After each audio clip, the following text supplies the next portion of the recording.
A story of a miserable millionaire.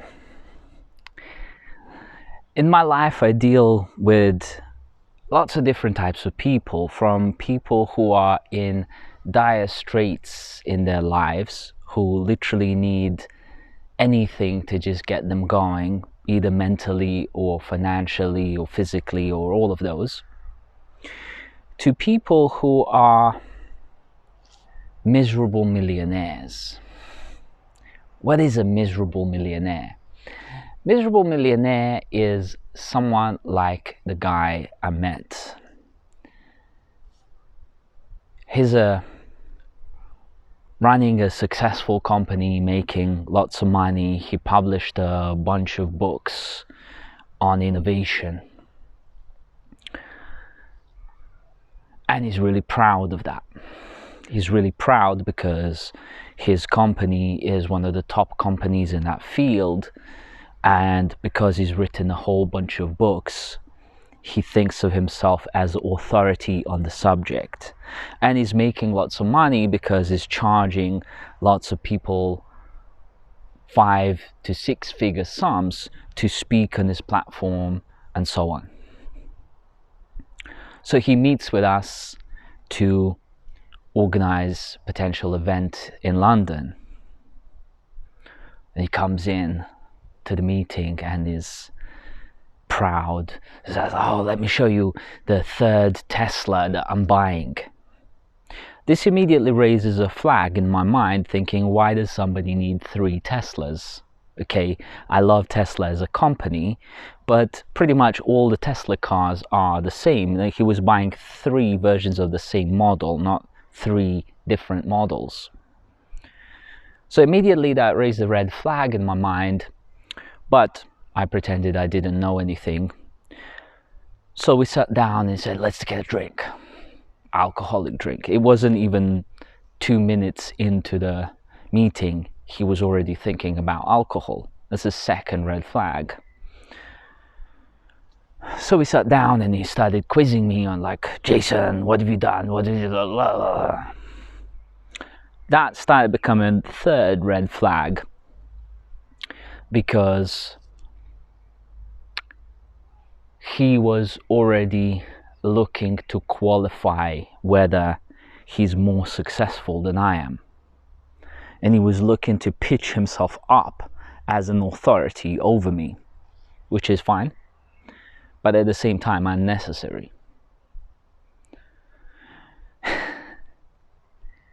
So I let him speak, and he spoke for about 5 minutes, and he said, "Oh, let me show you what my Tesla is going to be. My third Tesla is going to be this kind of configuration. I want white leather inside and then red outside. What do you think, Jason, about this configuration? Should I get black leather inside or should I get white leather?" And I said, the color of the leather doesn't matter. Why are you getting the car? I said, "Oh, because I want it." How is your life? Otherwise, talk to me about your life, I ask him. Are you happy in life? And he goes, "No, I'm not." He literally breaks down crying to me within 5 minutes of our first conversation. He says, "I married my wife because she was a hot woman. She was hotter than anybody else's wife. And on the first day after I married her, I knew I didn't want to be with her because I married her for the wrong reasons. I married her for the looks." But he proceeded to have 2 children with this woman and only get divorced from her 10, 15 years later. And his children don't speak to him. He cannot have conversations with them. He was buying the third Tesla because he was miserable about his life, the quality of his life. All the millions that he had couldn't substitute for his inner misery, his inner incompleteness, his inability to actually deal with himself.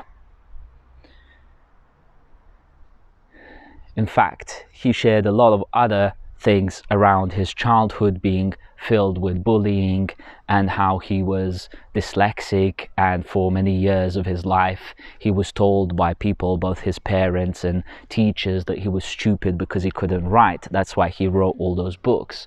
I checked the books out on Amazon and they had 5 reviews, fake reviews. Nobody was reading these books. He wrote them for himself, to prove to himself that he can write, and to prove other people that they were wrong about him.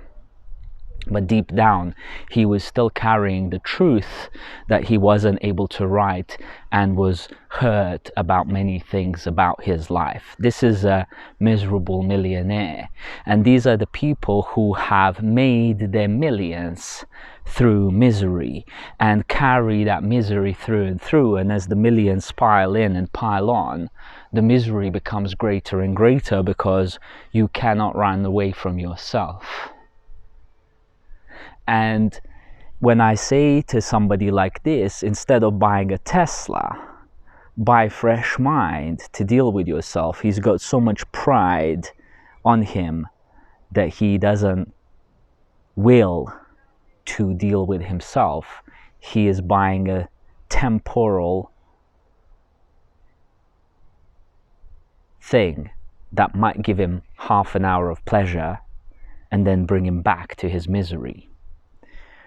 What wise millionaires do is that they, instead of buying an unnecessary 3rd, 4th, 5th car, they invest that money into themselves. They invest towards living a much more ideal life that includes money and amplifies money, but also builds it out into a wider possibility and a much nicer, mentally fitter, mentally healthier, and a well-being way of living life. Life that isn't miserable millionaire, but enjoyable millionaire. A person who is actually joyful in their success, and who can continuously do that for the rest of their life, and build a life that leaves a legacy behind that impacts not just them, but many other thousands and tens of thousands and maybe even millions of people. This is what is available to us. And if you are a miserable millionaire, reach out to me, and instead of buying your next car, just buy fresh mind. And you might be able to enjoy the car that you already own much more.